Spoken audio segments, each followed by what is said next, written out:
This is Crystal Mangum, the woman who falsely accused the Duke Lacrosse players, and then I guess she killed somebody who's been in prison. She's come out and she's still in prison.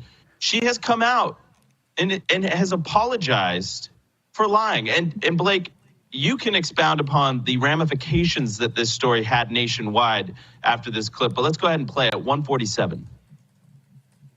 I testified falsely against them by saying that they raped me when they didn't, and that was wrong. And I betrayed the trust of a lot of other people who believed in me.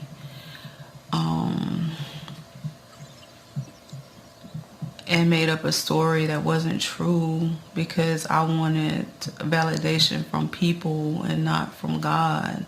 And that was wrong. And I hope that they can forgive me. Blake. I mean, it's crazy, actually, like the butterfly effect of this case. Like, a lot of people don't know. Stephen Miller, currently Deputy White House Chief of Staff, one of the smartest guys in the administration, he was a Duke student. At the time this was all going down, no he made a name for himself opposing the lynch mob that they whipped up against these lacrosse players. And, you know, he's a talented guy. I think he would have followed a similar course anyway, but we can think that's the first time America saw Stephen Miller in any capacity. I know of other, and also that, you know, was probably important to his ideological formation, that he went through this, that he saw how the left operated up close. And it's so telling, like it's such a perfect microcosm of so many of the forces we would see in the coming years, that people assumed these guys were guilty because basically they looked a certain way. They were just like, everyone knows that these white frat bros just are raping people constantly. And that was somehow considered a valid argument. But Blake, this also had legislative and bureaucratic agencies got involved, and they started changing the way universities had to, deal with these sexual assault allegations nationwide. Yeah, so I mean, we're going to have to get rid of this with the new Trump administration, because the Obama administration came up with these rules where they said to adhere to Title IX, you actually have to have kangaroo courts, like your threshold for considering someone guilty of or responsible for sexual assault. It has to just be preponderance of the evidence, which is you have to evaluate as. And they would say, oh, yeah, you actually have to have hearings that don't follow, you don't have to confront your accusers. You don't even necessarily get to know who your accusers are.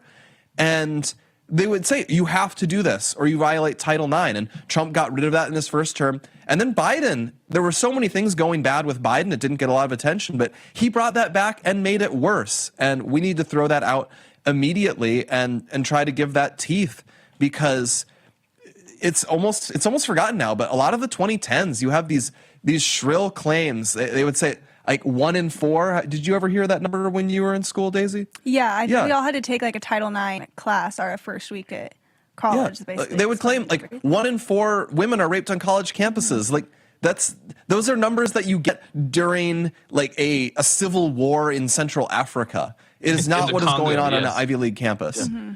And you would get these drinks. Yeah. Yes. Oh, go ahead, Blake. Oh, I was just gonna say, it also, like, we've created this problem for ourselves where now when women are actually raped, or like when anyone is sexually assaulted, it immediately makes you be like, wait, are you telling the truth or what? Because we wanted to do this whole believe women, but then we've seen multiple cases where women are not telling the truth. So it makes it harder to believe people that are actually telling the truth, and it's sad. It's really sad. Well, everything that the left does, and they sort of put out into the universe as their source of compassion, that they're the nice people and that conservatives are bad, ultimately has this boomerang effect, this backfire effect. Me Too had this backfire effect, where now we just sort of assume that many of these such cases are trumped up, that they, pun intended. And, I think you see that at the border. We have the humane border policy. Oh, well, tell that to Lake and Riley's family that your policies are humane. Tell that to the 100,000 fentanyl deaths every year because you think your immigration policies are humane. You're killing people. You're sowing chaos and distrust.